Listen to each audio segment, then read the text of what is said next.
Alright everybody, welcome to the week 2 rankings. I'm going for a different format for the videos this year, where last year I talked about the individual games and then gave my rankings. I'm going to do the rankings and then talk about the games within the rankings, so hopefully it makes the video quicker and more enjoyable for you guys to listen to. The first place team this week is the same that opened the preseason. It is Matt Sanders. He got a victory 173 to 141 over Logan last week. He had the number one score in all the league with Andrew Luck. He had 43 points, and I talked about the AJ Green versus Darrelle Revis matchup I was interested to see. AJ completely dominated that matchup, going for 28 points.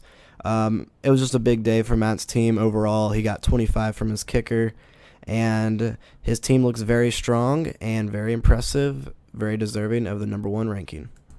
In second, I have Aaron. He is 0-1. He lost to me last week, but he performed well enough that I think he deserved the second spot still. He scored 143 points, which makes him the third highest scoring team last week. Breeze went for 38. David Johnson looks like the best running back in the league, getting 18. Devontae Freeman is certainly a concern. He only had 4 points. We'll see how he does in the following weeks. But Aaron had some big points on his bench. So if Sammy Watkins getting injured, it may concern him. But if he can insert Snead and Theo Riddick into the lineup, hopefully that will cause not much of a drop-off in production. Third place, I will put myself. I am up 6 spots in the rankings. I put myself behind Aaron because I had some very easy matchups that resulted in points that may be their highs for the season. 31 for Stafford, 29 for Cooks. I liked what I saw from Latavius Murray. He looked really good, and I still like him as my running back. And then Danny Woodhead had a surprising 19 points. So it was kind of just a great day for my team. A lot of people scored touchdowns. Tavon Austin is a concern at the flex position, but I'm hoping that Chris Ivory is seriously injured or something for Jacksonville. That way TJ Yeldon can be my flex player. So third place is myself. Fourth place in the rankings, I have Logan. He's 0-1 and actually moved up 3.5 spots. He scored 141 points last week, so it was unfortunate that he lost.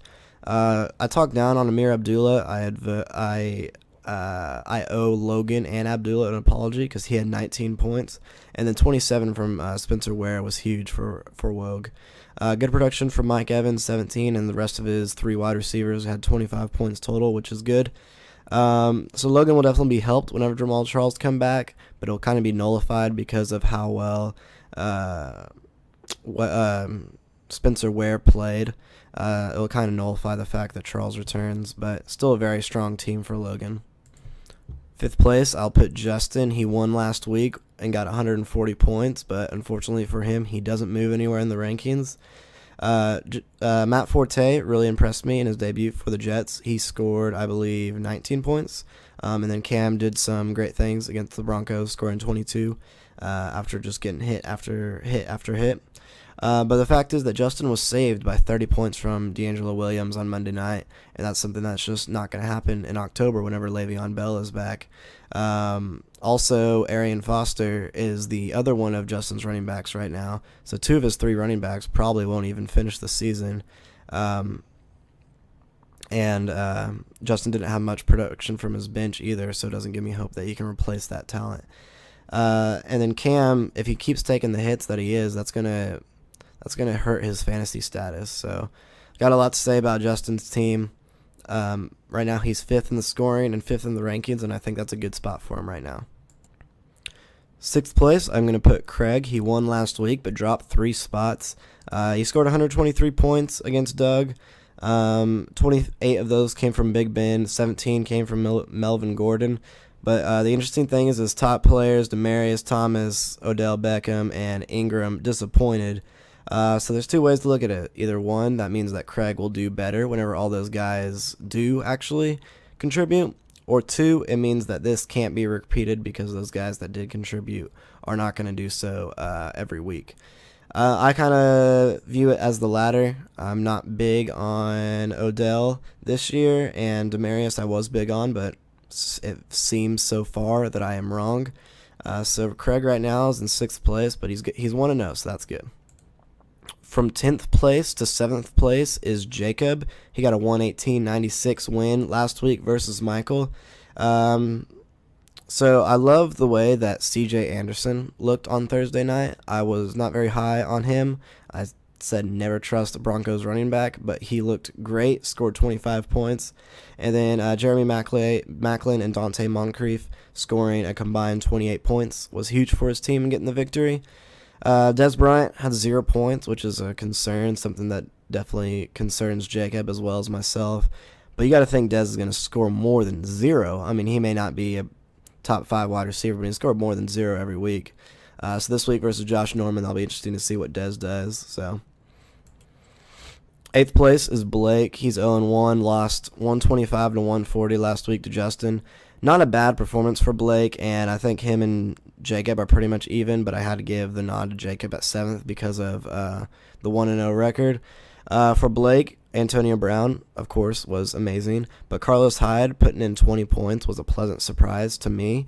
Of course, it was against a terrible Rams defense, but actually, Rams defense not supposed to be that bad. So maybe I retract that last statement. But against a bad Rams team, it appeared. And then Blake Bortles only getting 16 points. I'm not high on him as Blake's quarterback 1.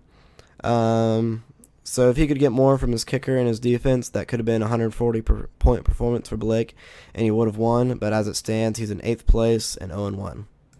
It was a heartbreaking week last week for Michael, and he dropped 5 spots in the rankings to 9th. He lost 118 to 96, scoring the second fewest points out of everybody in our league.